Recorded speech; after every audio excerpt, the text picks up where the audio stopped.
Good morning, everyone. We are doing consumer equilibrium. We have almost completed the chapter, and today I'll be just giving you an example of a question कि question किस तरह से आ सकते हैं. Like suppose a question is given like this. Like suppose this is a question.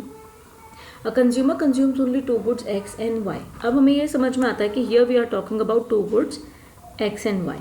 सबसे पहली चीज़ जो हमें समझनी है, whose prices are ₹4 and ₹5. तो हम लोग क्या करते हैं, we just write what is given in the question. Given is prices of X are ₹4 and prices of Y is ₹5 per unit, right? If the consumer chooses a combination of two goods with marginal utility of X equal to 5, that means marginal utility of X is 5 and that of Y equal to 4.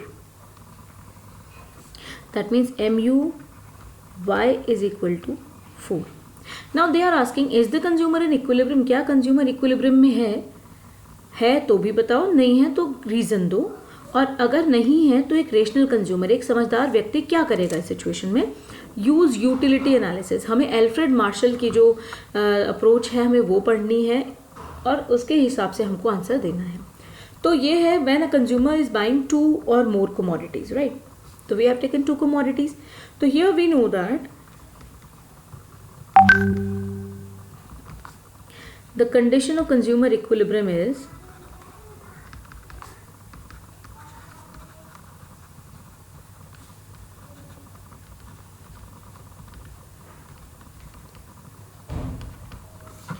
MUX upon PX is equal to MUY upon PY, right? This is the condition of consumer's equilibrium, right? This is the condition of consumer's equilibrium. Now if we put the values, हम कोशिश करते हैं, हम value put करके देखते हैं इसके अंदर कि वैल्यू पुट करने में क्या होता है, कि हमारा इक्विलिब्रियम आता है या नहीं आता है. तो MUX is 5 upon price is 4 और MUY is 4 upon 5. आप देखो 5 upon 4 1 point something आएगा, 4 upon 5 0 point something आएगा. That means this is greater. तो ये इक्विलिब्रियम की सिचुएशन नहीं है. तो here that is we should write the situation MUX upon PX is greater than MUY upon PY. तो since now we have what we have to write. अब आगे का क्वेश्चन देना, हमें ये समझ में आ गया कि इक्विलिब्रियम तो नहीं है, राइट.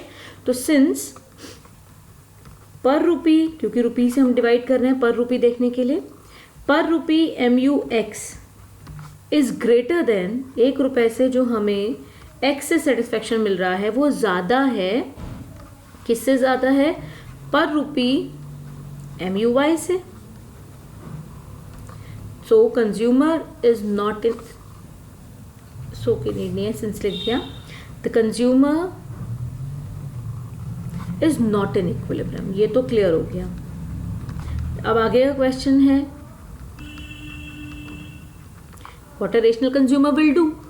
तो the consumer will buy more of X, क्योंकि X उसे ज़्यादा सेटिस्फेक्शन दे रहा है और जैसे जैसे वो X की कंजम्पशन को बढ़ाता जाएगा law of DMU will work, MUX कम होता जाएगा, अल्टीमेटली ये इक्वल हो जाएगा. तो the consumer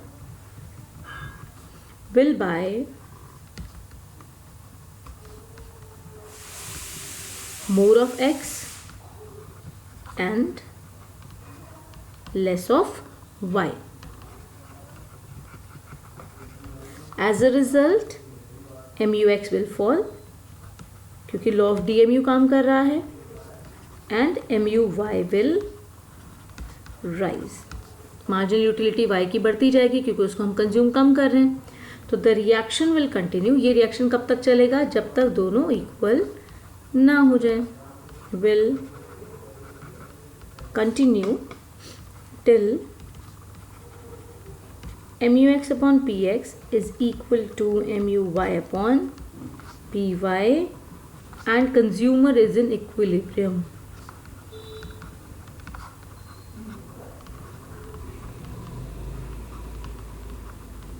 So so this is how you have to answer the question.